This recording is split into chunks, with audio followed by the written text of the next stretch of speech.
Blood dripped from the Alpha King's heavy leather boots, staining the freshly scrubbed stones of the isolated cottage. Milo, the most merciless warlord of the North, gripped the shattered doorframe. He expected absolute terror from the lone woman inside. Instead, Lucia raised a simple straw broom, pointing the wooden handle directly at his massive, blood-soaked chest. "If you take one more step with those filthy boots," she declared, her dark eyes locking onto his without a fraction of fear, "I will hit you." The brutal sovereign, a man who slaughtered entire armies without mercy, froze. His scawed hand hovered dangerously over the hilt of his heavy sword. He stared at the fragile peasant woman. Then, slowly, the deadliest man alive did the unthinkable. The winter storm rattled the wooden shutters of the isolated cottage. Lucia pushed the straw broom across the hearthstones with steady strokes. Dust and dried pine needles gathered in a neat pile near the door. This small house was her only sanctuary against the freezing wilderness. She wiped her damp brow with the back of her sleeve. Outside, the wind screamed through the bare trees. The fire crackled softly, throwing warm shadows against the timber walls. Lucia took pride in the cleanliness of her home. A clean floor meant order in a world full of chaos and hunger. She paused to listen to a heavy thud against the outer wall. It was not the sound of a falling branch.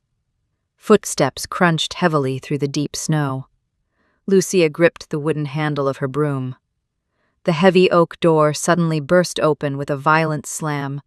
Freezing air rushed into the room, extinguishing the candle on the table. A large silhouette blocked the doorway, breathing heavily. Milo gripped the doorframe to stay upright. Blood dripped from his torn tunic, staining the fresh snow on the threshold. He was the ruler of the Northern Territory, a man known for his merciless rule. Tonight, he was merely a hunted man escaping a treacherous ambush. Milo stepped forward, ignoring the agonizing pain in his side. His heavy leather boots left a thick, dark streak of mud on Lucia's clean floor. The wet clay mixed with melting snow and old blood. Lucia looked down at the ruined stones she had spent hours scrubbing. Anger flared hot beneath her ribs, replacing her initial fear. She raised the straw broom, pointing the bristled end at his chest. "Stop right there," Lucia said, her voice steady and sharp. Milo blinked through the dark hair falling into his eyes. He was not accustomed to hearing commands from peasants. His hand instinctively went to the hilt of his heavy sword. "Move aside, woman," Milo growled, his voice like grinding stones. He took another step, leaving a second muddy footprint. "If you take one more step with those filthy boots, I will hit you with this broom," Lucia declared. She did not lower the wooden handle. Her eyes locked onto his gaze with absolute defiance. Milo stared at the simple housemaid before him. He could crush her throat with a single hand. His soldiers trembled at his silent glances. Yet this ordinary woman stood her ground over a patch of dirt. The absurdity of the situation pierced through his exhaustion. He looked down at his boots, then at the raised broom. The warmth of the cottage began to thaw his frozen skin. The smell of dried lavender and wood smoke filled his senses. It was a world completely separate from his violent battlefields. Milo let go of his sword hilt. He leaned his heavy back against the stone wall near the entrance. With a slow, painful movement, he unbuckled his left boot. He dropped the mud-caked leather onto the doormat. He worked on the right buckle, his fingers stiff from the biting cold. The second boot hit the mat with a heavy thud. Lucia watched him closely, her posture remaining tense. Milo stood in his woolen stockings, his chest heaving. "Is this satisfactory?" he asked quietly. Before she could answer, his knees buckled beneath his weight. Milo slid down the wall, his consciousness slipping away. He collapsed onto the edge of the clean floor, his pale face resting near the doormat. Lucia lowered the broom slowly. She stepped closer to the unmoving giant. The iron scent of blood now dominated the small room. She realized he was terribly wounded. Her anger evaporated, replaced by the instinct to save a life. She set the broom against the wall. Milo lay perfectly still, his breathing shallow. Lucia knelt in front of him, careful to avoid the mud. She pushed his matted hair adair from his forehead. His skin felt burning hot despite the winter storm outside. She needed to move him closer to the fire. He was far too heavy for her to lift alone. She grasped the collar of his tunic and pulled with all her strength. He moved only a few inches across the smooth stones. She gasped for air, sweating despite the chill from the open door. She managed to close the heavy door, locking out the howling wind. The silence returned to the cottage, broken only by his ragged breaths. Lucia fetched a basin of warm water from the hearth.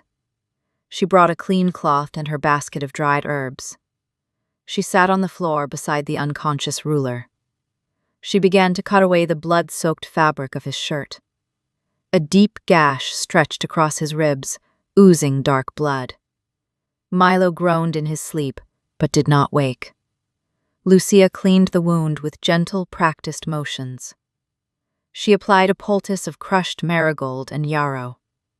She wrapped his torso tightly with clean linen strips. Her hands shook slightly as she worked. She knew who this man was from the crest on his silver ring. He was the feared king who ruled the lands beyond the forest. Stories spoke of his cruelty and his heart of stone. Yet here he lay, vulnerable and shivering on her kitchen floor. He looked younger without the glare of authority in his eyes.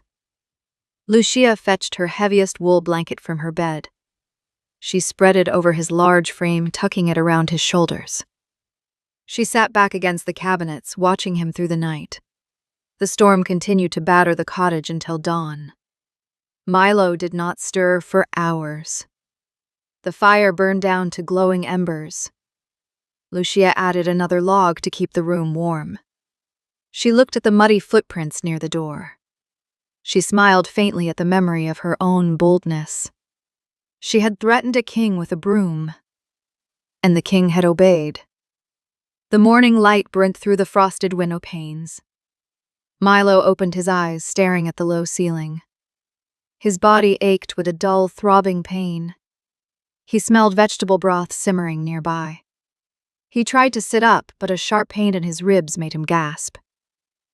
"Do not move," a soft voice commanded from the hearth. Lucia walked over, holding a wooden bowl. Milo looked at her, remembering the broom from the night before. He felt a strange sense of shame for his weakness. "Where am I?" he asked, his throat dry. "You are in my home, where mud is not welcome," she replied. She set the bowl on the floor beside him. Milo noticed his boots were gone, cleaned and placed neatly by the door. He looked at his bandaged chest, then at her tired face. "You saved my life," he noted.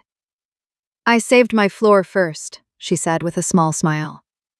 Milo let out a short laugh, which turned into a wince.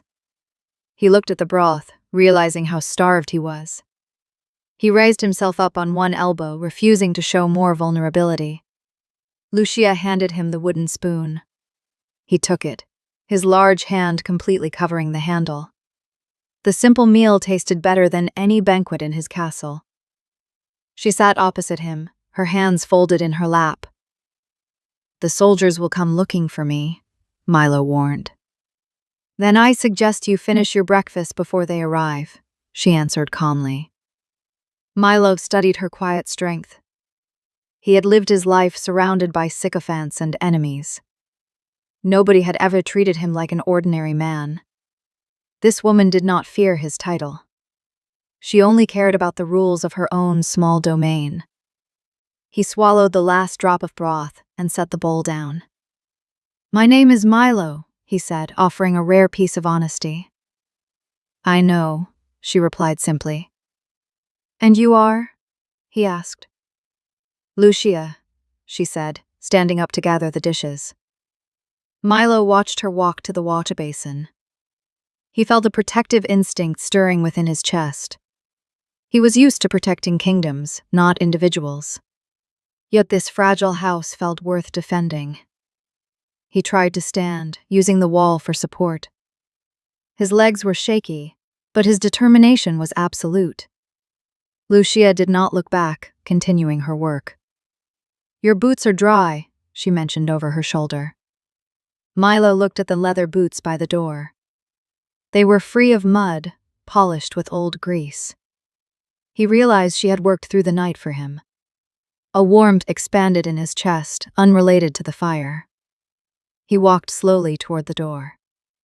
He picked up his boots, careful not to touch the stone floor with his bare feet. He sat on the small bench near the entrance to put them on. "Thank you, Lucia," he said quietly. She turned around, her expression serious. "Do not return with blood next time," she stated. Milo smiled, a genuine expression that rarely crossed his face. "I will remember," he promised. He opened the door, stepping out into the cold morning air. The forest was quiet after the storm. He knew his enemies were still searching for him. He needed to find his loyal guards and reclaim his throne. But his mind remained trapped in the warm cottage. He looked back one last time before entering the trees. Lucia was already standing at the door with her broom. She began to sweep away the snow he had brought in. Milo turned away, walking with purpose. He would return to this place. He would ensure her sanctuary remained safe from the world. The king had found something more valuable than power. He had found a home. Milo reclaimed his stone fortress before the winter snow began to melt. His loyal commanders rallied behind him the moment he emerged from the forest. The rebellion ended swiftly in the main courtyard of the stronghold. He dealt with the traitors using the harsh justice his reputation demanded. Nobody questioned his authority or the cold resolve in his eyes. Yet the great hall of his castle felt hollow. The stone walls offered protection but provided no real warmth. Servants rushed to fill his goblet and tend to the roaring fireplaces. He sat on his heavy wooden chair and watched the flames. His mind frequently drifted away from the reports of his generals. He remembered a small cottage filled with the scent of dried lavender. He remembered a brave woman holding a simple straw broom. Spring brought heavy rain to the northern valleys. Deep tracts of muddy water covered the village roads. Lucia packed her woven basket with careful precision. She had spent the last 3 weeks foraging for early spring roots. Her supply of winter grain was running dangerously low. She wrapped her thin shawl tightly around her shoulders. The walk to the market town took 2 hours of steady pacing. She navigated the ruined paths with practiced balance. The market square bustled with merchants and local farmers. Smells of roasted meat and wet wool filled the damp air. Lucia found an empty wooden crate near the blacksmith's forge. She arranged her bundles of willow bark and yarrow in neat rows. A few early customers stopped to trade copper coins for her remedies. She counted her meager earnings with a quiet sense of relief. It would be enough to buy flour and a small block of cheese. A harsh voice suddenly cut through the murmur of the crowd. 3 soldiers pushed their way through a group of helpless farmers. They wore the dark armor of the local garrison. Lucia recognized the greed shining in their eyes. They were supposed to protect the village, but they often exploited it. The tallest soldier stopped in front of her modest display. He kicked the wooden crate with the steel toe of his boot. "You owe a trading tax to the garrison," the man declared loudly. Lucia looked up at him with steady composure. "I have already paid the gatekeeper this morning," she replied. She placed a protective hand over her leather coin pouch. The soldier sneered and leaned closer to her face. "The gatekeeper collects for the town, but you must pay us for protection," he demanded. He reached out to grab her basket of herbs. Lucia snatched the basket away before his fingers could touch it. "I do not require your protection," she stated firmly. Her defiance caught the attention of the surrounding merchants. The crowd grew silent, watching the uneven confrontation. The soldier's face flushed red with sudden anger. He drew a short dagger from his belt. "You will give me the coins, or I will take them," he threatened. Lucia slipped her hand into her apron pocket. He gripped the bone handle of her own carving knife. She was afraid, but she refused to surrender her survival to thieves. The soldier took a step forward, raising his weapon. A loud horn sounded from the northern end of the square. The deep blast echoed off the stone buildings. Heavy hooves thundered against the muddy cobblestones. A dozen armored riders entered the market in perfect formation. The crowd scrambled backward to clear a wide path. At the center of the formation rode Milo on a massive black horse. He wore a dark traveling cloak over his silver chestplate. His expression was unreadable and dangerously calm. The three corrupt soldiers instantly dropped their aggressive posture. They scrambled to stand in the straight line, trembling visibly. Milo pulled on his reins, bringing his horse to a halt. He looked down at the disrupted market stall. His eyes scanned the faces of the terrified villagers. Then his gaze landed on Lucia. She still held her basket, standing tall amidst the chaos. Milo felt a sudden jolt in his chest. He recognized the defiant tilt of her chin. It was the same look she'd given him over a dirty floor. Milo dismounted his horse with smooth efficiency. His leather boots splashed into a shallow puddle. He handed the reins to his nearest guard without looking back. The crowd held its breath as he walked forward. The corrupt soldier dropped his dagger into the mud. He fell to his knees, pressing his forehead toward the ground. "My lord, we were merely collecting taxes," the man lied, his voice shaking. Milo ignored the kneeling man entirely. He stopped 2 paces away from Lucia. He looked at the overturned crate and the scattered willow bark. He looked at the small knife she still gripped in her pocket. "Are these men bothering you?" Milo asked. His voice was quiet, but it carried across the silent square. Lucia met his gaze, recognizing the man she had nursed back to health. He looked entirely different in his fine armor. Yet he still had the same dark, intense eyes. "They demanded coins I do not owe," Lucia answered clearly. Milo turned his head slightly toward his captain. "Strip them of their armor," Milo ordered. The command was final and devoid of emotion. "Send them to the salt mines at the border," he added. The 3 soldiers began to beg and weep. Milo's personal guards dragged the men away without hesitation.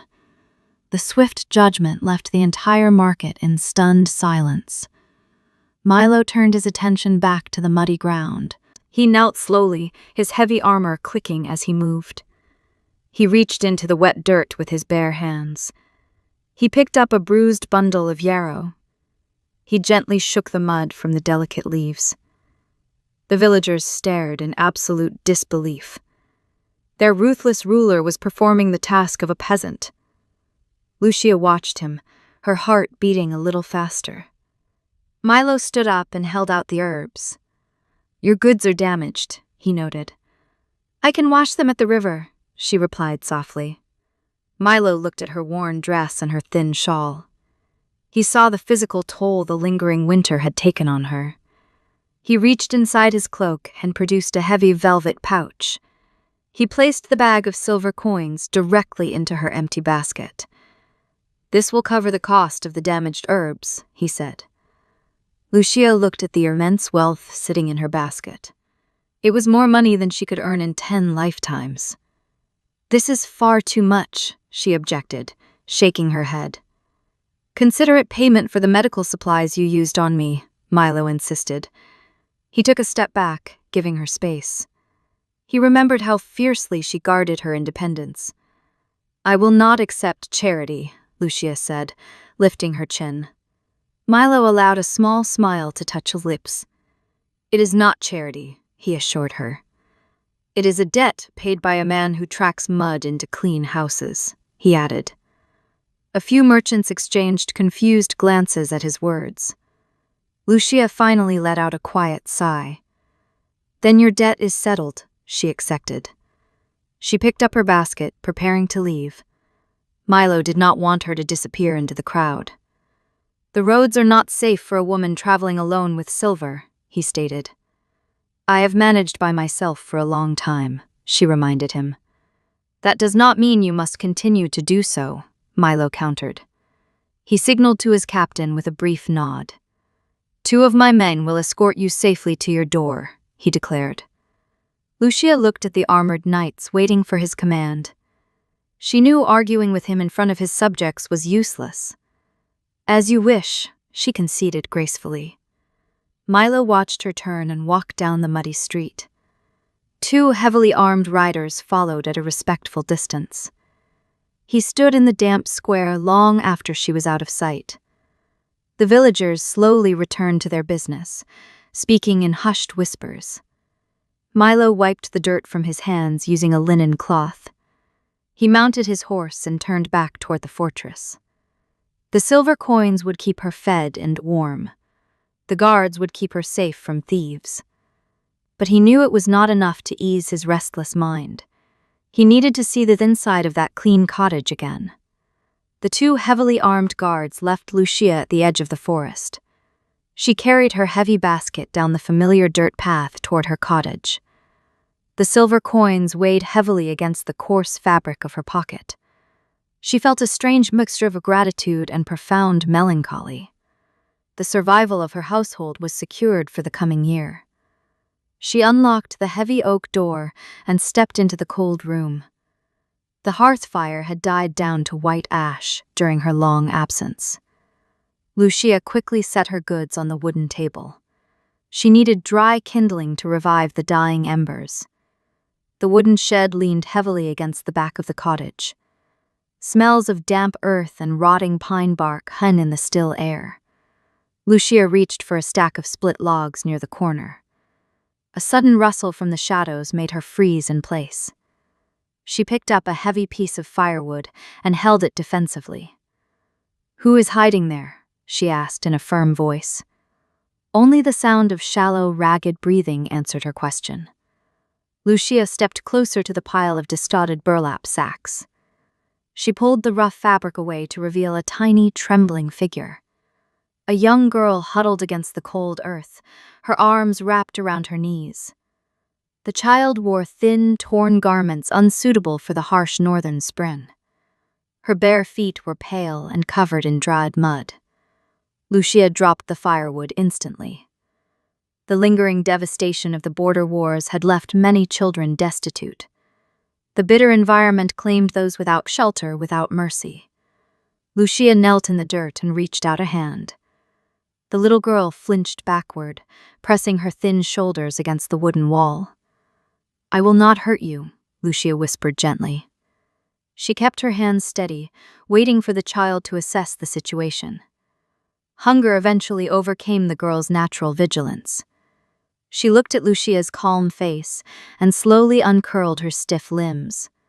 Lucia removed her own shawl and wrapped it tightly around the shivering child. She lifted the girl into her arms, surprised by how light she felt. The child weighed no more than a bundle of dry branches. Lucia carried her out of the dark shawl and into the cottage. She placed the girl on the wooden bench nearest to the hearth. Lucia worked quickly to start a new fire with the remaining embers. Flames soon licked at the dry wood, casting a warm glow across the room. She retrieved a fresh loaf of bread and a block of cheese from her basket. She tore a soft piece of bread and handed it to the child. The girl took it with trembling fingers and ate with desperate speed. "Eat slowly, or your stomach will reject it," Lucia warned softly. She filled an iron pot with water and placed it over the fire. She began to chop carrots and potatoes to make a nourishing stew. The cottage slowly filled with the comforting smell of cooking vegetables. "What is your name?" Lucia asked without stopping her work. The child swallowed her bread and looked at the floor. "Ilara," the girl replied in a barely audible whisper. "Well, Ilara, you are safe here," Lucia stated firmly. She handed the girl a wooden bowl filled with warm, thick stew. Ilara held the bowl with both hands, letting the seep seep into her skin. 3 quiet days passed in the isolated sanctuary. Lucia washed Ilara's muddy clothes and scrubbed the dirt from her skin. She cut down one of her own spare dresses to fit the small frame. The cottage felt different with a second person breathing its air.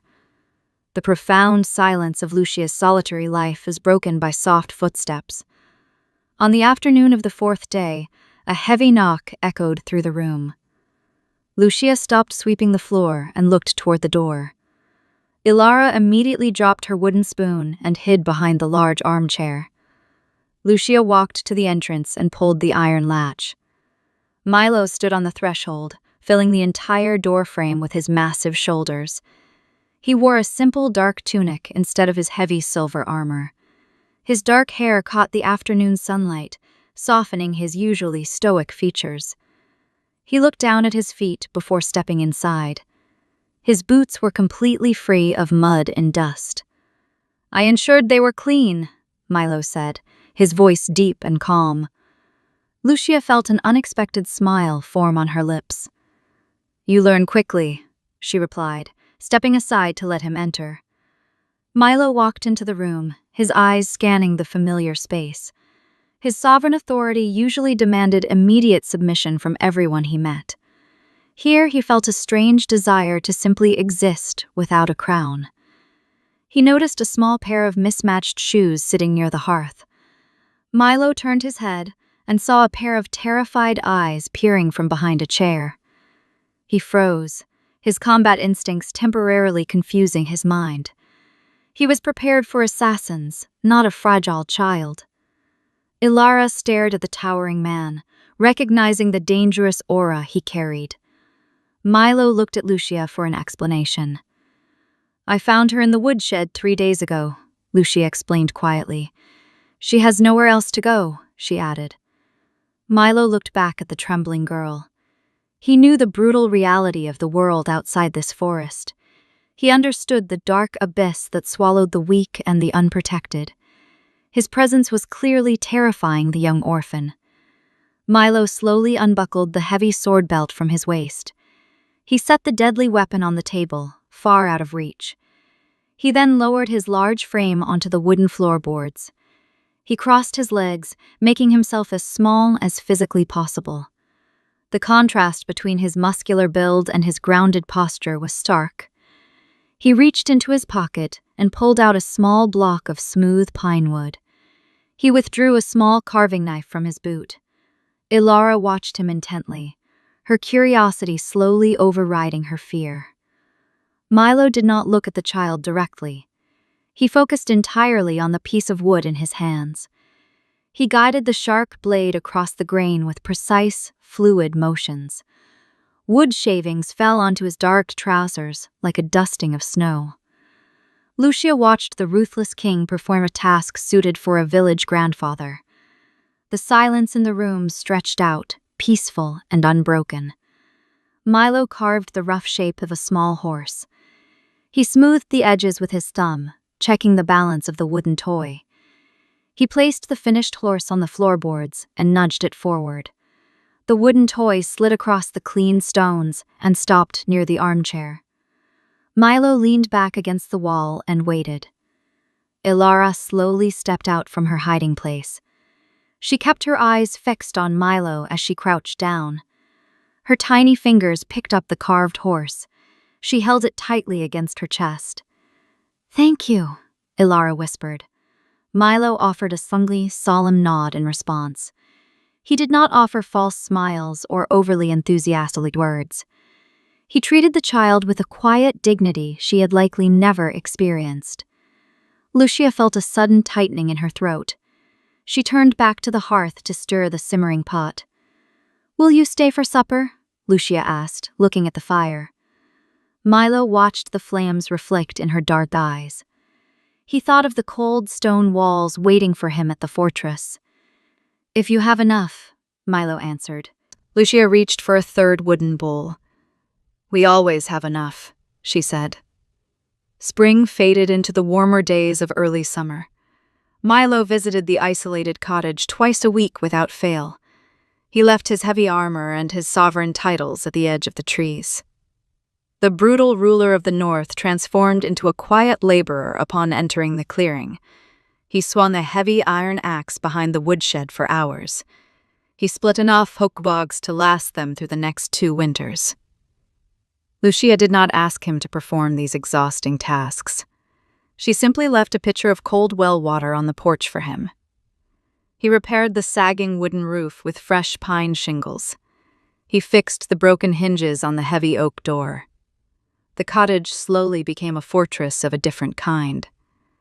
Ilara lost her fear of the large man who occupied their space. She began to sit near his boots while he worked on his wood carvings. He never spoke to the child with childish tones or empty coddling. He answered her quiet questions with serious, deliberate honesty. Lucia watched them from the kitchen, mending a tear in his dark linen shirt. She felt a dangerous sense of comfort taking root in her chest. She had spent her entire life surviving alone against a harsh world. Now, she found herself listening for the sound of his horse on the dirt path. Their shared meals were quiet, but filled with a profound understanding. They operated like a family forged from discarded pieces. However, the forest could not keep the malevolent world at bay forever. A remnant faction of the crushed rebellion still hid in the eastern mountains. They lacked the numbers and the strength to assault Milo's stone stronghold. They survived on bitter vengeance and desperate schemes. Their scouts tracked the king's solitary movements through the valley. They noticed his predictable rides into the western woods. They deduced that the ruthless king possessed a hidden vulnerability. Heavy rain began to fall on a late Tuesday afternoon. The sky turned a dark, bruised purple as thunder rolled across the hills. Milo was delayed at his castle by an unexpected border dispute. He stood over a map table, his mind completely focused on the coming night. At the cottage, Lucia noticed the unnatural silence of the forest first. The birds had stopped singing long before the rain began. She stood by the window, watching the tree line closely. Dark figures moved stealthily between the thick trunks of the ancient pines. These were not the polished, disciplined guards of the king. They carried rusty weapons and moved with the erratic energy of desperate men. Lucia turned away from the glass instantly. Her maternal instincts overrode any sense of panic. She grabbed Ilara by the hand and pulled her toward the center of the room. She dragged the heavy woven rug away from the hearthstones. She lifted the iron ring hidden flush against the wooden floorboards. A dark, narrow root cellar opened beneath their feet. Smells of cold earth and stored potatoes drifted upward. "Get inside," Lucia ordered, her voice leaving no room for hesitation. Ilara looked at the dark hole and then at Lucia's face.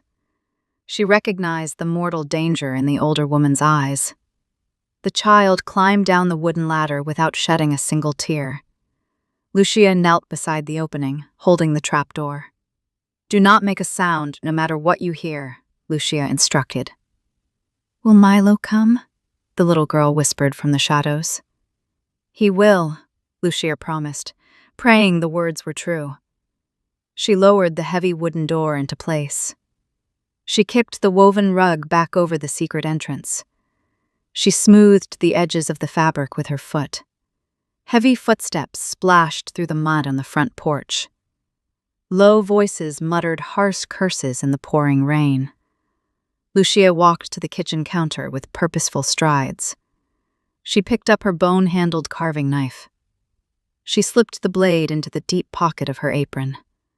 She then reached for the sturdy straw broom resting against the wall. She stood in the exact center of the room, directly over the cellar door. A violent blow struck the front of the cottage. The wooden panels groaned under the sudden impact.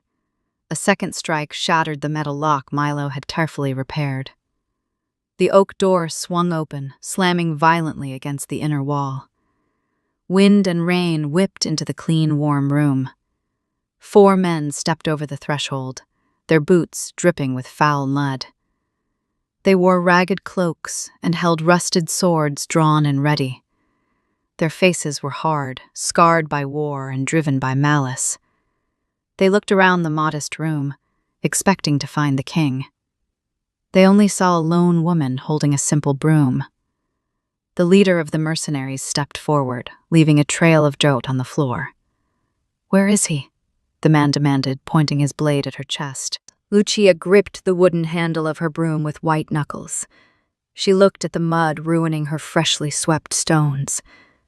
"You have tracked filth into my home," Lucia stated coldly. The mercenary laughed, a harsh and grating sound. "We will track blood if you do not answer the question," he threatened. He took another step closer, his eyes scanning the corners of the room. Lucia did not step back. She knew she had to hold their attention away from the rug beneath her feet. She slipped her free hand into her apron pocket, finding the hilt of her knife. She was prepared to die to keep the cellar a secret. The leader of the mercenaries sneered at the simple broom in Lucia's hands. He swung his rusted sword in a lazy, mocking arc. Lucia raised the wooden handle to block the incoming strike. The iron blade bit deeply into the dry straw and wood. The impact sent a painful jolt up her arms. She refused to drop the shattered tool. She planted her boots firmly against the hidden edge of the trapdoor. The mercenary yanked his sword backward with a rough curse. The broom snapped completely in half. Lucia stumbled slightly, but quickly regained her balance. She dropped the broken pieces onto the stone floor. She reached into her apron pocket and pulled out the carving knife. The bone handle felt small and inadequate against 4 armed men.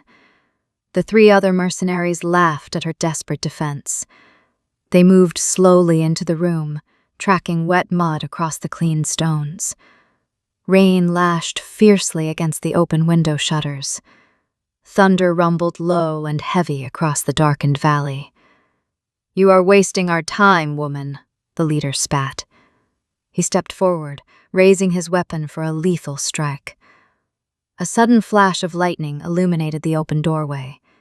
The thunder that followed was deafening, shaking the wooden beams. A massive silhouette stood completely still on the threshold. Milo blocked the storm entirely with his broad shoulders. Rainwater poured in heavy streams down his dark traveling cloak. He held no sword in his hands. His mere presence sucked the remaining air out of the small room. The mercenaries turned their heads toward the sudden intrusion. Their mocking laughter died instantly in their throats. They recognized the man they had spent months hunting.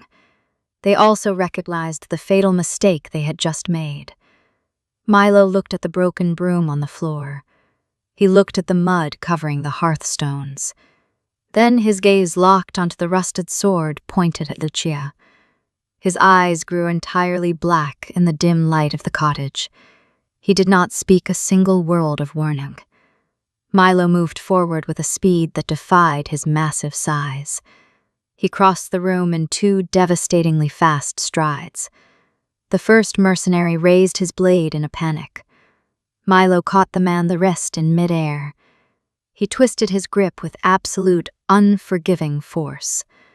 The mercenary dropped to his knees with a silent gasp of agony. Milo shoved the falling man backward into the wooden table. The heavy oak furniture splintered under the crushing impact. The second man thrust a dagger toward Milo's side. Milo stepped inside the guard, ignoring the weapon completely. He drove his fist directly into the center of the man's chest.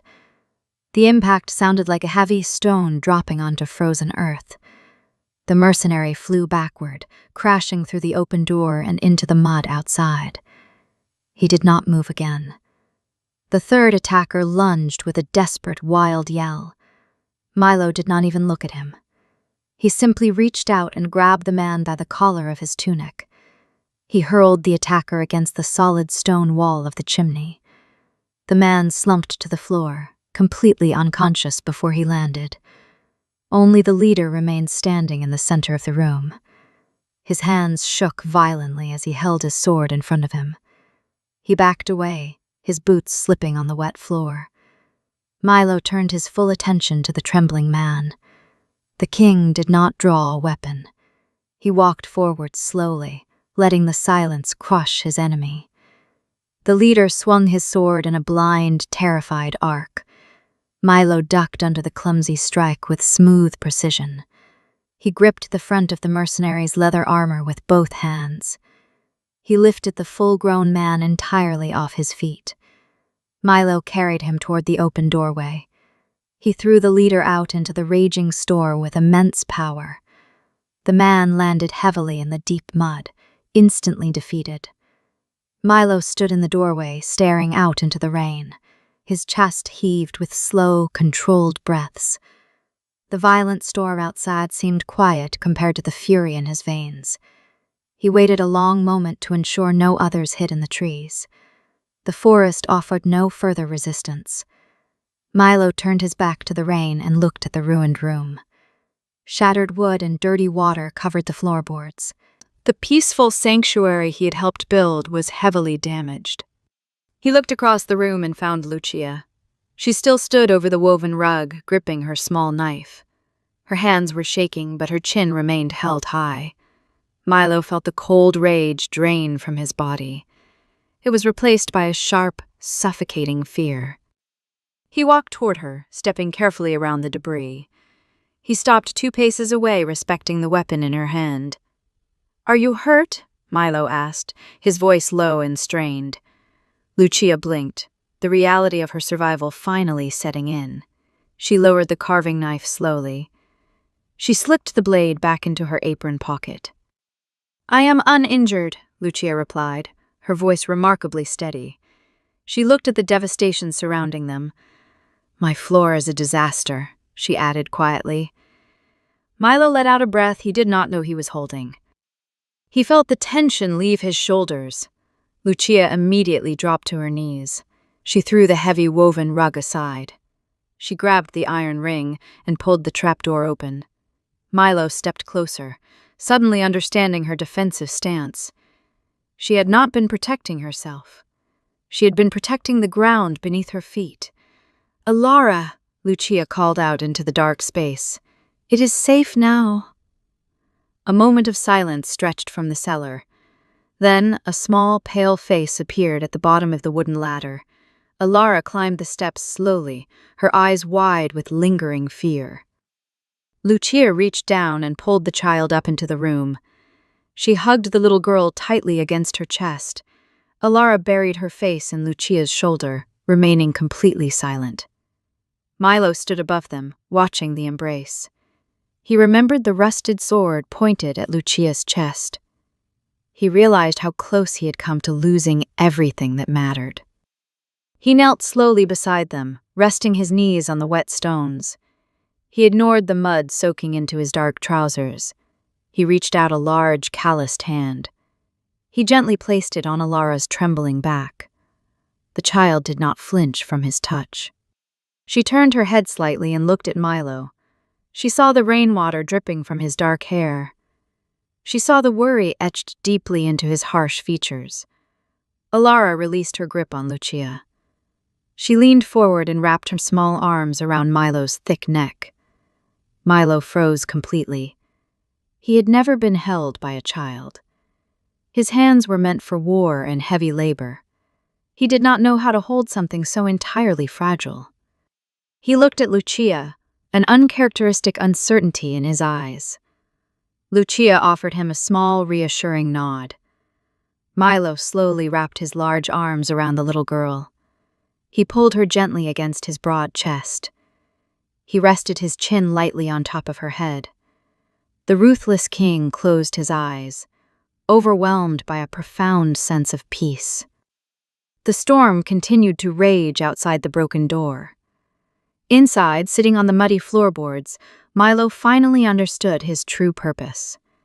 He would rebuild the shattered door. He would scrub the blood and dirt from the stones himself. He would scorch the earth of any enemy who dared to approach this forest.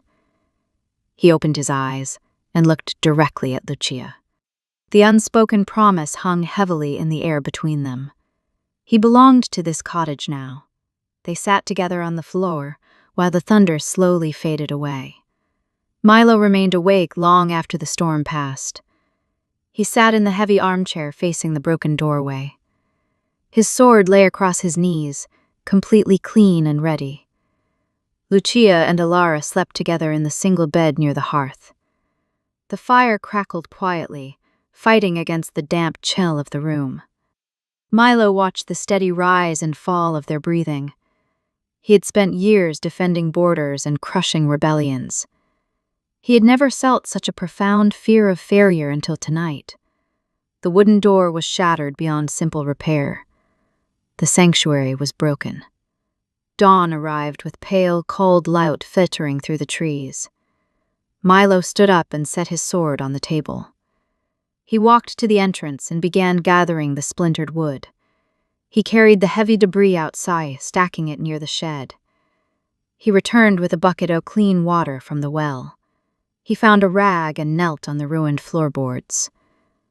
The ruler of the north scrubbed the mud and blood from the stones. He worked with the same intense focus he applied to battle strategy. Lucia woke to the sound of his quiet labor. She sat up slowly, careful not to wake the sleeping child beside her. She watched his broad back shift as he cleaned the floor. He had washed away the violence before they had to see it again. Lucia wrapped her shawl around her shoulders and stepped out of bed. She walked over and placed a hand lightly on his shoulder. Milo stopped scrubbing and looked up at her. "You do not have to do this," Lucia said quietly. "The floor must be clean," Milo replied simply. He stood up, wiping his wet hands on a piece of cleaned cloth. He looked around the room, his expression entirely serious. "This place is no longer safe for you," he stated. Lucia followed his gaze to the ruined entrance. She knew he was telling the truth. The mercenaries had found them once, and others would try again. "I have lived here for 5 years," she murmured. It was the only place she had ever truly owned. "And you have defended it well," Milo acknowledged. He stepped closer, his presence warm against the morning chill. "But my enemies know you exist now."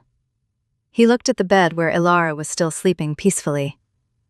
"I cannot leave lay guards here without drawing more attention." Lucia understood the grim reality of their situation. Her small knife and broken broom would not stop a second attack. "What do you suggest?" she asked, looking up into his dark eyes. "You will pack your belongings," Milo commanded gently. "I am taking you to the fortress." Lucia hesitated, her independent nature fighting against the idea. She knew the stories of his stone castle and the ruthless men who occupied it. It was a place of war and severe authority. "We are simple people, Milo," she argued softly. "We do not belong in a castle." Milo reached out and gently touched her cheek with his calloused thumb.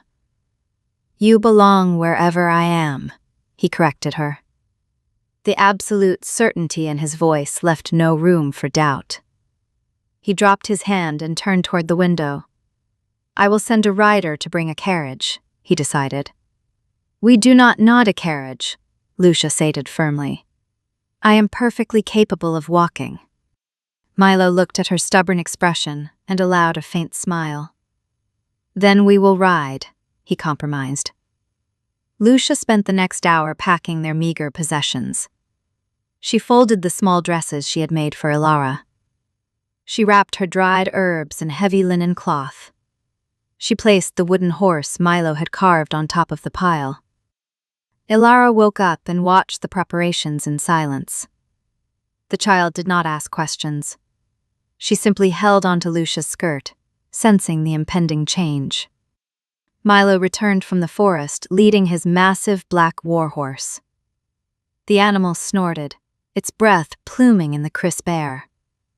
Milo secured Lucia's bags to the leather saddle. He lifted Alara first, placing her securely behind the saddle pommel. He then turned to Lucia, offering his hand. She looked at the small cottage one last time. It looked vulnerable without its sturdy oak door. She placed her hand in his and let him lift her onto the tall horse. She sat behind the saddle, wrapping her arms around his waist. Milo mounted the horse effortlessly, sitting behind Alara. He held the reins, creating a protective cage around the small child. The journey out of the forest was slow and deliberate. Milo kept a constant watch on the surrounding tree line. His hand never strayed far from the hilt of his sword. They reached the main road as the sun reached its highest point. A patrol of armored riders met them at the crossroads. The soldiers immediately drew their swords at the sight of strangers. The captain recognized his king and signaled his men to lower their weapons. They stared in absolute shock at the sight before them. Their merciless sovereign was sharing his personal mount with a peasant woman. He held a ragged orphan securely against his chest. Milo did not offer any explanations to his men. "Form a perimeter," he ordered coldly. The soldiers instantly obeyed, falling into a tight formation around the horse. They rode toward the massive stone fortress dominating the northern horizon. The heavy iron gates of the castle opened slowly as they approached. The courtyard was filled with knights, merchants, and busy servants. The noise of striking metal and shouting voices echoed off the high walls. A sudden hush fell over the crowd as the king's escort entered. Hundreds of eyes locked onto the black warhorse. They had seen their ruler return with bloody armor and captured enemies. They had never seen him return with a family. Milo ignored the staring crowd completely. He brought the horse to a halt near the main keep stairs. He dismounted smoothly, his boots hitting the stone pavement. He reached up and lifted Alara down from the saddle. He did not hand the child to a waiting servant. He settled her against his hip, holding her securely with one strong arm. He then offered his other hand to Lucia. She slid down from the horse, her boots touching the stone courtyard. She felt entirely exposed beneath the gaze of the heavily armed guards. Milo stepped closer, his broad shoulder brushing against hers. He projected an aura of absolute dominance and possession. Anyone who looked at them understood the unspoken warning instantly. To threaten these two was to invite the wrath of the king. Milo walked up the stone steps toward the great hall. Lucia walked beside him, matching his steady pace. The heavy wooden doors were pulled open by two nervous sentries. The great hall was immense, filled with long tables and ancient banners. A massive fire roared in the central hearth, pushing back the damp cold. At the far end of the room sat a heavy iron throne. Milo's generals and advisors stood near the high table, pausing their discussions. They watched their sovereign approach with a child in his arms. Milo did not stop to acknowledge their formal bows. He walked directly toward the hearth, bypassing the iron throne entirely. He stopped in front of the blazing fire. He finally set Alara down on the warm stone floor. The child immediately grabbed his pant leg, intimidated by the vast space. Milo placed a reassuring hand on her small shoulder. He turned to his head steward, an older man with a shocked expression. "Prepare the chambers next to mine," Milo commanded. The steward blinked, struggling to process the order. "For the guests, my lord?" the steward asked carefully. Milo's eyes narrowed dangerously. "They are not guests," Milo stated, his voice echoing in the silent hall. "They belong here." He looked at the row of seasoned generals standing frozen nearby. "Any disrespect shown to them is disrespect shown to me." The absolute finality in his words left no room for misinterpretation. He had just elevated a peasant and an orphan above the highest lords. Milo turned his attention back to Lucia. She looked incredibly small in the massive stone hall. Yet she met his gaze with the same quiet strength she always possessed. She was not afraid of the castle, nor the dangerous men inside it. She only cared that they were safe together. Milo took a step toward her. "The floors here are stone," he said quietly, a faint smile touching his lips. "They are much harder to keep clean." Lucia finally relaxed, a genuine smile breaking across her face. "Then you will have to remember to take off your boots," she replied. The surrounding lords stared in horror at her audacious demand. They expected the king to strike her down for such insolence. Instead, Milo simply nodded. "I will remember," he promised. He led them toward the private stairs, leaving his shocked court behind. The Iron Throne remained empty for the rest of the day. The king had finally found a better place to sit. The spiral staircase was lit by flickering torches mounted on the walls.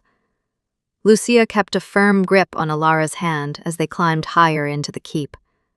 Milo walked slightly behind them, his heavy footsteps acting as a shield. They reached the highest level of the fortress, reserved strictly for the sovereign. Thick tapestries lined the corridor, dampening the harsh sounds of the castle below. Milo pushed open a heavy wooden door adorned with iron scrollwork. The chamber inside was larger than Lucia's entire cottage. A massive bed covered in heavy furs dominated the center of the room. A large window offered a sweeping view of the northern mountains and the dense forest below. The room was warm, heated by a large stone fireplace crackling with fresh pine logs. "This will be our space," Milo announced, stepping aside to let them enter. Lucia walked slowly across the thick woven carpets. She ran her fingers over the smooth, polished wood of the heavy wardrobe.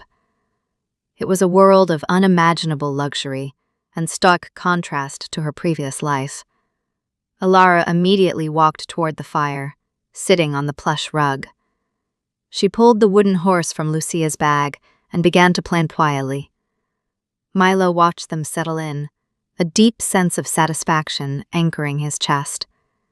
He had spent his life conquering territories he did not care about. Now, he had finally secured the only thing he actually valued. "I will have hot water brought up for a bath," he said, turning toward the door. Lucia turned around, her dark eyes reflecting the firelight. "Thank you, Milo," she said softly, meaning much more than the simple words conveyed. He nodded once, his hard expression softening completely. He closed the heavy door quietly behind him. He stood alone in the hallway, letting out a long, slow breath. The ruthless king had become a guardian, and he would slaughter anyone who tried to take them away. Sunlight pierced the heavy velvet curtains of the royal chamber. Lucia woke to the scent of burning pine and warm linen. She turned her head against the soft feather pillow. Milo was already awake, standing near the hearth in his dark trousers. He fastened a leather bracer around his forearm with methodical precision. His broad back carried the faded scars of countless brutal battles. Lucia sat up slowly, careful not to disturb the sleeping child beside her. "You are leaving early," Lucia noted, her voice quiet from sleep.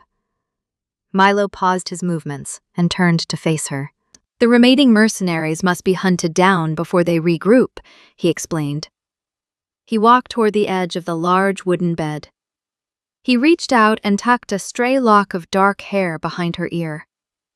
His touch was surprisingly gentle for a man accustomed to wielding heavy steel. "I will return before the sun sets," Milo promised. "Do not leave this chamber without my personal guard." Lucia nodded, understanding the fragile nature of their new reality. She watched him buckle his heavy sword belt and leave the room with silent steps. The heavy oak door closed, leaving the vast chamber in perfect quiet. 2 hours passed in peaceful solitude. Servants arrived with silver trays laden with roasted meats and fresh fruit. They kept their eyes lowered, terrified of the woman who held the king's favor. Lucia thanked them politely, a simple gesture that only confused them further. She fed Alara small pieces of sweet apple and warm bread. The little girl sat on the thick woven rug, playing with her carved wooden horse. Heavy footsteps suddenly echoed in the stone corridor outside. Sharp voices argued with the guards stationed at the door. The heavy iron latch lifted without a polite knock. The door swung open to reveal a tall woman draped in emerald silk. Lady Vane stepped into the room with an air of absolute entitlement. She belonged to one of the oldest noble families in the Northern Dominion. 2 armed knights followed closely behind her, their hands resting on their weapons. Lucia stood up immediately, placing herself firmly between the intruders and Alara. She did not reach for a weapon, relying entirely on her cold composure. Lady Vane surveyed the large room with visible disdain. Her eyes lingered heavily on the simple woolen dress Lucia wore. "So, the rumors of the king's new charity are true," Lady Vane remarked coldly. She stepped further into the chamber, her expensive skirts sweeping across the stone floor. "I came to see the mud-stained peasant who has bewitched our sovereign." Lucia did not flinch at the deliberate insult. She had faced starving wolves and freezing winters in the wild. An arrogant woman in expensive fabric held no real terror for her. "You have entered without an invitation," Lucia stated evenly. "I suggest you leave before the guards remove you." Lady Vane let out a sharp, mocking laugh that grated against the quiet walls. "These halls belong to the nobility, not to nameless vagabonds," she declared. She walked toward the hearth, her malicious gaze fixing on the little girl.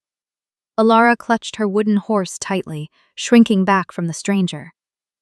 "Is this the rat you dragged in from the gutter?" Lady Vane sneered. She reached out, intending to snatch the wooden toy from the child's hands. Lucia moved with a speed born of pure survival instinct. She stepped directly into Lady Vane's path. She slapped the noblewoman's outstretched hand away with a resounding smack. The sharp sound echoed loudly against the stone walls of the chamber. Lady Vane gasped in absolute shock, cradling her stinging wrist against her chest. Her 2 knights drew their heavy swords instinctively. Lucia stood her ground, her dark eyes flashing with dangerous defiance. "Touch her again, and you will lose that hand," Lucia warned. The brutal threat was delivered without shouting, making it utterly believable. Lady Vane's face turned a violent shade of crimson. "How dare you strike a lady of the court?" she screamed, abandoning her composed facade entirely. "Arrest this wretched woman immediately," she ordered her knights. The armed men hesitated, caught between their mistress and the absolute authority of the king's domain. They took a single, uncertain step forward. A massive shadow fell across the open doorway, extinguishing the light from the corridor. The temperature in the large room seemed to drop drastically. Milo stood on the threshold, his armor covered in fresh dust from the outer courtyard. He had returned hours earlier than his council anticipated. His dark eyes took in the drawn swords and the terrified posture of the child. His gaze finally locked onto the red mark blooming on Lady Vane's wrist. He did not need to ask what had happened in his absence. The murderous intent rolling off him was a physical, suffocating weight in the air. The 2 knights immediately dropped their steel swords to the floor. They fell to their knees, bowing their heads in complete, terrified submission. Lady Vane spun around, her arrogance evaporating into sudden panic. "My lord, this savage woman assaulted me unprovoked," she lied frantically. Milo ignored her desperate words completely. He walked slowly into the center of the silent room. The tension stretching between his heavy footsteps was agonizing. He stopped directly between Lucia and the trembling noblewoman. He did not even look at Lady Vane. He kept his eyes focused entirely on Lucia's calm face. "Did they frighten you?" Milo asked, his deep voice deceptively soft. "They merely proved their ignorance," Lucia replied, her breathing perfectly steady. Milo finally turned his head to look at the woman in emerald silk. The absolute void in his expression was more terrifying than any loud display of rage.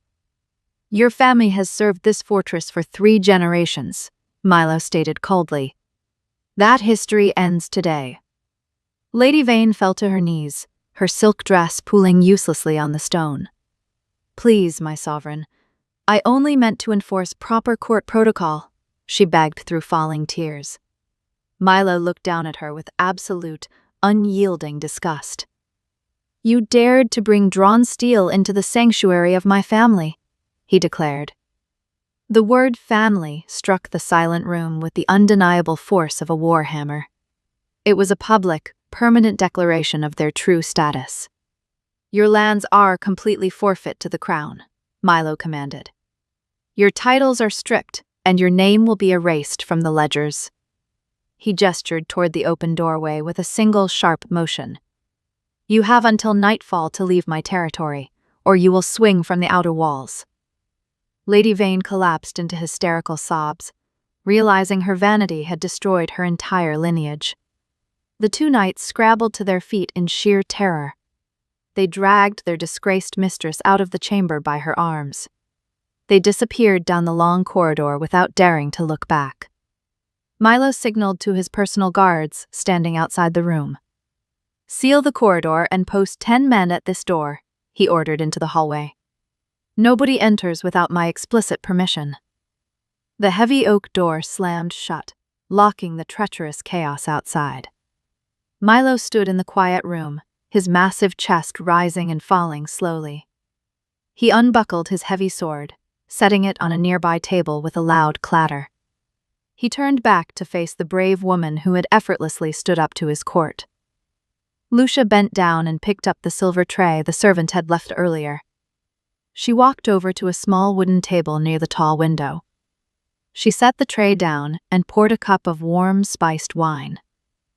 She handed the metal cup to the ruthless king without a single spoken word. Milo took the silver goblet, his rough fingers brushing gently against hers. He drank deeply, letting the warm liquid soothe his raw nerves.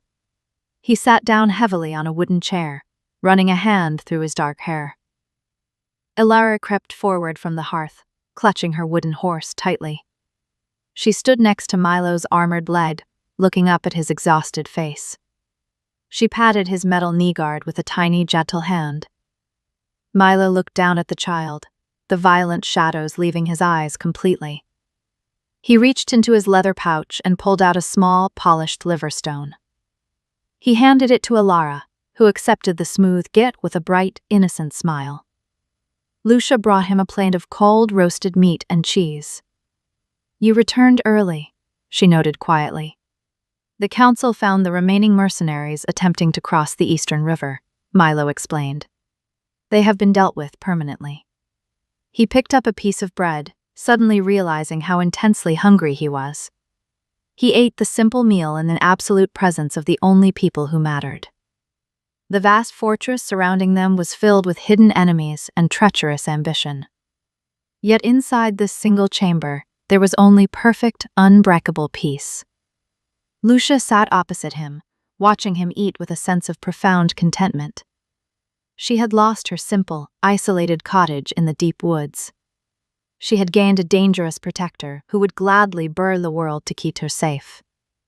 Milo finished his food and set the empty plate aside. He leaned back in his chair, watching the warm firelight dance across Lucia's face. The court will fear you now, Milo warned her softly.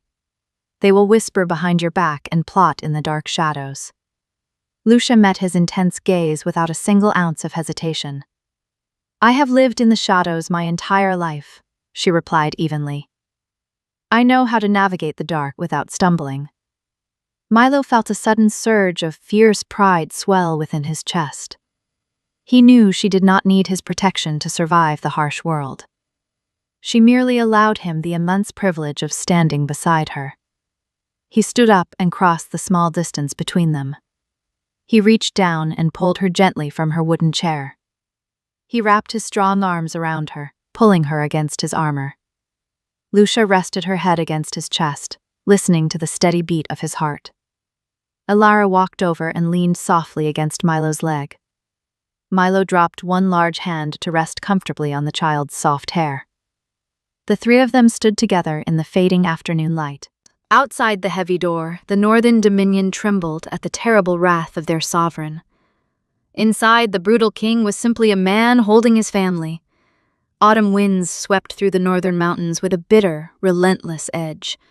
The heavy stone walls of the fortress kept the biting chills safely at bay. Milo stood by the large chamber window, watching the dark tree line in the distance. He wore only his linen trousers, leaving his scarred back exposed to the warm room. Lucia sat on the edge of the large wooden bed, folding a heavy woolen blanket. Ilara slept soundly on a thick fur rug near the roaring stone fireplace. The flickering firelight caught the edge of a deep, jagged scar across Milo's left shoulder. It was a violent mark born of severe treachery, not an honorable battle wound. Lucia recognized the sinister nature of the old, healed injury immediately. She stood up and walked silently across the smooth stone floor. She reached out and traced the raised flesh with a remarkably gentle fingertip. Milo flinched slightly, a rare physical reaction from the hardened northern ruler. He did not pull away from her comforting touch. "My uncle gave me this reminder during my first year on the throne," Milo stated quietly. His deep voice held a heavy, exhausted weight accumulated over years of bloodshed. He believed the crown belonged to a man with a much colder heart, he explained. Lucia pressed her warm palm flat against his tense, scarred skin. "He was entirely wrong," she said with absolute, unwavering certainty. "A cold heart shatters under pressure, but yours simply endured," she added. Milo turned around to face her in the dim, peaceful light of the chamber. The relentless shadows in his dark eyes seemed to recede completely. He looked at this ordinary woman who had once threatened him with a broken broom. She had healed his physical wounds on her dirty kitchen floor without hesitation. Now, she was effortlessly mending the fractured pieces of his isolated soul. He rested his forehead against hers, breathing in the familiar scent of dried lavender. A week later, the entire fortress prepared for the annual winter solstice banquet. It was the most significant political gathering of the Northern Dominion. Lords and generals traveled through heavy snow to officially pledge their continued loyalty. The castle staff buzzed with frantic, nervous energy as they prepared the great hall. 3 older servants brought a heavy velvet dress into Lucia's private chambers. The fabric was a deep midnight blue, elaborately embroidered with pure silver threads. Lucia touched the expensive material with cautious, hesitant hands. She had spent her entire life surviving in rough wool and patched linen garments. Ilara wore a smaller version of the same elegant, heavy dress. The child looked like a true noble, though her dark eyes remained watchful and sharp. Ilara stood rigidly, terrified of ruining the pristine fabric with a careless movement. Lucia knelt and adjusted the silver collar around the little girl's neck. "You wear the dress." "Ilara, do not let the dress wear you," Lucia instructed gently. Milo entered the room wearing his formal dark armor and a heavy winter cloak. He wore a harsh silver crown adorned with uncut dark sapphires. He stopped in the center of the room, staring at Lucia in complete, stunned silence. The simple housemaid had transformed into a striking, undeniable sovereign. "You look entirely uncomfortable," Milo noted, a faint smile touching his hard lips. "I feel trapped in a beautiful silken cage," Lucia admitted honestly. She tugged nervously at the tight silver lacing on her long sleeves. "I prefer my cotton apron and my bone-handled carving knife," she told him. Milo walked over and took her small hands in his rough, calloused grip. "You will never need to wield a knife in defense again," he promised her. "I will be the ruthless blade in the dark for you." He lifted her chin, forcing her to meet his intense, protective gaze. "Tonight, they will see exactly who commands my absolute loyalty," he stated. The great hall was packed with hundreds of nervous, whispering nobles. Massive iron chandeliers cast a warm, flickering light over the long banquet tables. The low murmur of political gossip ceased the moment the heavy doors groaned open. Milo walked into the hall with a slow, deeply commanding stride. He did not walk alone, completely ignoring the ancient traditions of his ancestors. He held Lucia's hand securely in his powerful right grip. His left hand rested protectively on Ilara's small, fragile shoulder. The nobility bowed deeply, keeping their eyes fixed firmly on the stone floor. Milo guided his unexpected family toward the raised dais at the far end. The harsh iron throne sat empty, flanked by heavy black wolf banners. A second, smaller throne of carved oak had been placed directly beside it. The nobles exchanged nervous glances, recognizing the profound shift in absolute power. Milo stepped up to the dais and turned to face his kneeling subjects. He did not sit down on his imposing iron seat. He gestured to the master of ceremonies with a single, sharp nod. The older man stepped forward, carrying a black velvet cushion with trembling hands. A delicate circlet of pure silver and forged oak leaves rested on the velvet. Milo lifted the heavy crown with careful, deliberate hands. He turned to face Lucia, his expression solemn and completely absolute. "I have ruled this territory through fear and severe retribution," Milo spoke loudly. His deep voice carried easily to the very back of the silent, terrified hall. "I conquered enemies, but I never truly defended a home until I met you." Lucia looked up at him, her heart beating a steady rhythm against her ribs. She saw the ruthless warlord and the gentle woodcarver existing in perfect harmony. "You offered sanctuary to a bleeding stranger when you had nothing," Milo continued. "You offered kindness to an abandoned orphan without seeking any political reward." He took a step closer, raising the silver crown slowly above her dark hair. "You possess the true strength that this broken kingdom desperately needs." He lowered the circlet, placing it gently onto her head. "I name you my equal, my sanctuary, and my sovereign wife," Milo declared. The absolute finality of his words sealed her elevated fate forever. He turned his head toward the silent crowd of wealthy aristocrats. "Bow to your queen," Milo commanded. The order cracked through the hall like a deadly, unforgiving whip. The entire northern court pressed their foreheads closer to the cold stone floor. They offered their absolute submission to a woman who once swept dirt for a living. Lucia looked out over the sea of kneeling lords and powerful ladies. She felt a profound sense of vindication replace her initial discomfort. The cruel world that had constantly punished the weak was finally bending the knee.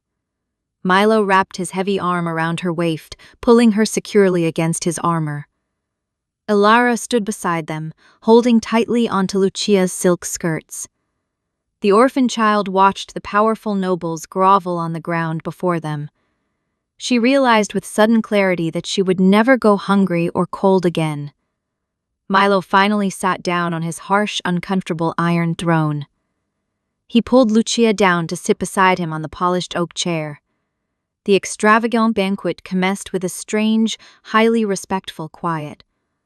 The lords offered their formal pledges of fealty one by one in slow succession. They brought expensive gifts of heavy gold, rare animal furs, and forged steel. Lucia accepted the offerings with polite, unyielding, cold grace. She did not forget the casual cruelty these people were capable of inflicting. She would use this new absolute power to protect the fragile edges of their world. Milo watched her navigate the treacherous court with incredible natural instinct. He drank his spiced wine, feeling a deep, unfamiliar peace settle in his bones.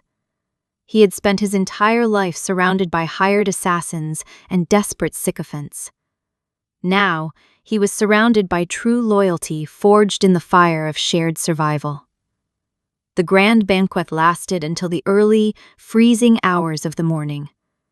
The massive fire in the central hearth burned down to a pile of glowing embers. Milo stood up, officially signaling the end of the exhausting public spectacle. He lifted Ilara into his arms as the child had fallen asleep against the throne. He offered his other hand to Lucia, helping her stand gracefully. They wiped out of the great hall, leaving the exhausted nobles far behind. The heavy folk doors closed, sealing the dangerous political world away. They climbed the spiral staircase toward the safety of their private chambers. The castle was quiet, guarded exclusively by fiercely loyal men in the shadows. Milo laid Alara onto the thick rug near the warm fireplace in their room. He covered the sleeping child carefully with a heavy woolen blanket. He then turned to Lucia, who was already untying the silver laces of her dress. He walked over and brushed her hands away with gentle, possessive authority. He unfastened the tight cords himself, freeing her from the restrictive heavy fabric. The velvet dress fell to the floor, leaving her in a simple linen shift. Lucia let out a long sigh of immense, genuine relief. She walked over to a nearby wooden table and picked up her bone-handled carving knife. She placed the familiar, worn weapon on the nightstand near the large bed. Milo watched the action, a deep rumble of amusement vibrating in his broad chest. "Do you still plan to stab my royal guards, my queen?" he asked lightly. Lucia turned and gave him a serious, completely unwavering look. "Only if they track mud onto my clean stone floors," she replied. Milo let out a genuine rumbling laugh that filled the quiet, secure chamber. He crossed the room and pulled her firmly against his chest. He rested his chin on the top of her head, breathing in the scent of lavender again. The most dangerous man in the world had found his absolute weakness. He had also found his ultimate, undeniable strength in her arms. Deep winter solidified to grip over the northern fortress. Ice coated the high stone parapets and froze the courtyard fountains. Milo fastened the heavy leather clasps of his riding cloak. He needed to inspect the remote northern watchtowers before the mountain passes became impassable. He did not want to leave the safety of his inner sanctum. He kissed Lucia on the forehead and rested a heavy hand on Alara's shoulder. He promised to return before the sun disappeared behind the western peaks. His personal guard remained stationed outside the royal chambers.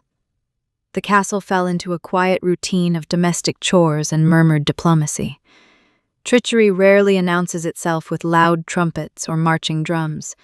It creeps through the service corridors wearing borrowed clothes. A disgraced knight loyal to the banished Lady Vane had remained behind. He traded his polished armor for the rough wool of a firewood carrier. His goal was not the heavily guarded sovereign himself. He sought leverage by targeting the vulnerable child who had softened the ruthless ruler. Lucia sat near the hearth, mending a tear in one of Milo's spare tunics. Alara arranged her growing collection of wooden animals on the warm rug. The heavy oak door opened softly, bypassing the guards stationed outside. The trader had used an old servant's passage built directly into the chimney stonework. Lucia did not hear the intruder enter the vast chamber. She felt the sudden shift in the air currents near the fire. She dropped the needle and thread instantly. Her hand slipped into the deep pocket of her morning dress. Her fingers wrapped around the familiar bone handle of her carving knife. She turned her head slowly, keeping her expression devoid of panic. The disguised knight stood near the wardrobe, holding a short blade.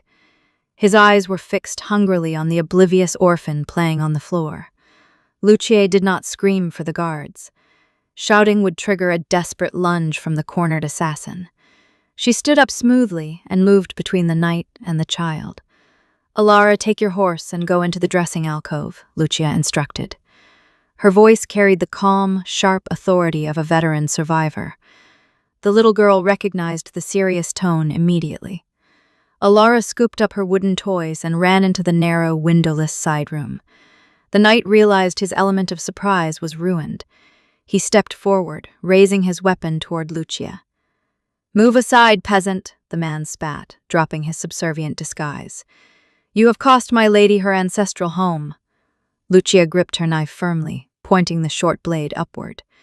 She backed away slowly, drawing him further into the center of the room. "Your lady cost herself her home through arrogance," Lucia corrected him. She kept her eyes locked on his shifting footwork. The man lunged forward with a reckless, angry thrust. Lucia dodged sideways, allowing his blade to catch only the fabric of her skirt. She slashed her knife across the back of his hand. The knight hissed in pain and dropped his weapon to the floor. He reached out with his uninjured hand to grab her throat. A massive impact shook the heavy wooden door of the chamber. The iron hinges screamed as the door was kicked open from the outside. Milo stood in the corridor, breathing heavy clouds of frost into the warm air. He had turned his horse around 10 miles out, driven by an unexplainable instinct. He saw the bleeding knight lunging toward his wife. The king crossed the massive room faster than a striking viper. He did not draw his heavy broadsword. Milo grabbed the back of the knight's woolen collar and hauled him backward. He threw the man against the solid stone wall with bone-crushing force. The assassin slumped to the floor, instantly incapacitated. Milo placed his heavy leather boot on the man's chest, pinning him down. He looked at Lucia, scanning her body for any signs of injury. She stood perfectly still, lowering her small knife. "I am unharmed," Lucia assured him immediately. Milo exhaled a long, ragged breath, the tension leaving his broad shoulders. He looked down at the broken man pinned beneath his heel. The royal guards rushed into the room, their weapons drawn. "Remove this filth from my sight," Milo ordered the captain of the guard. "Find the passage he used and seal it with solid iron." The guards dragged the unconscious traitor away and secured the chamber. Milo walked over to the dressing alcove and knelt on the floor. Ilara peeked out from behind a hanging tapestry. Milo extended his large hand, offering a silent promise of safety. The child ran forward and threw her arms around his thick neck. He stood up, carrying the little girl over to where Lucia stood. He wrapped his free arm around his wife, pulling them both close. The stone fortress was impenetrable from the outside. Yet the internal politics would always harbor shadows and hidden daggers. "Pack a bag," Milo said quietly, looking over Lucia's head. Lucia leaned back and looked up at his tired face. "Where are we going?" she asked. "Home," Milo answered simply. 2 hours later, a small group of riders left the main gates.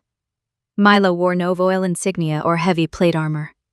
He dressed in the simple leather and wool of a northern huntsman. They rode through the snow-covered forest paths in complete silence. The tension of the court melted away with every mile they traveled. The isolated clearing finally appeared through the thick pine trees. The small cottage stood resilient against the harsh winter landscape. Milo had dispatched his best carpenters weeks ago to repair the damage. The shattered door was replaced with reinforced, solid oak. Smoke drifted lazily from the stone chimney, signaling a pre-lit fire. Milo dismounted his horse and helped Lucia down to the snowy ground. He carried Ilara on his shoulders, the child laughing at the sudden height. They walked up to the front porch together. Milo stopped at the threshold and looked down at his heavy boots. He deliberately unbuckled the leather straps and pulled them off. He set the muddy footwear neatly on the woven mat outside. Lucia smiled, unlocking the new door and stepping inside. The cottage smelled of fresh wood shavings and dried herbs. It was much smaller than their royal chambers, but it felt infinitely larger. There were no hidden passages or whispering nobles here. There was only the quiet truth of their shared existence. Milo walked into the kitchen area in his woolen socks. He picked up a sturdy straw broom resting near the hearth. He began to sweep the clean stones with methodical, practiced strokes. Lucia tied a simple cotton apron over her dress. She pulled a bag of flour and a block of salted butter from her supplies. She began to prepare the evening meal while Ilara arranged her wooden horses on the floor. The ruler of the north did not issue any commands. He chopped vegetables and fetched fresh water from the well. They worked together in a rhythm born of mutual respect and survival. Night fell over the quiet forest, cloaking the cottage in deep darkness. The small wooden table was set with 3 wooden dungs. Milo sat on the sturdy bench, eating the hot stew with quiet appreciation. He looked at the woman who had saved him with a broom and a bandage. He looked at the child who had taught him how to carve toys. He had spent his youth chasing power and crushing rebellions. He realized now that all his violent conquests were merely preparation. The wars had hardened him so he could become an immovable shield for them. Lucia reached across the table and covered his calloused hand with her own. "Are you thinking about the castle?" she asked, softly. Milo turned his hand over, intertwining his thick fingers with hers. "I am thinking that I never want to leave this room," he replied. He meant every single word. The crown was heavy, and the iron throne was always cold. But sitting in this small wooden house, the Alpha King was finally at peace. He had found his true kingdom in the warmth of their hands. The story ends here. If this touched your heart, please subscribe to the channel. I'd really love to know where in the world you're listening from today. Leave your city in the comments below, and tell me how Milo and Lucia's journey made you feel. See you in the next story.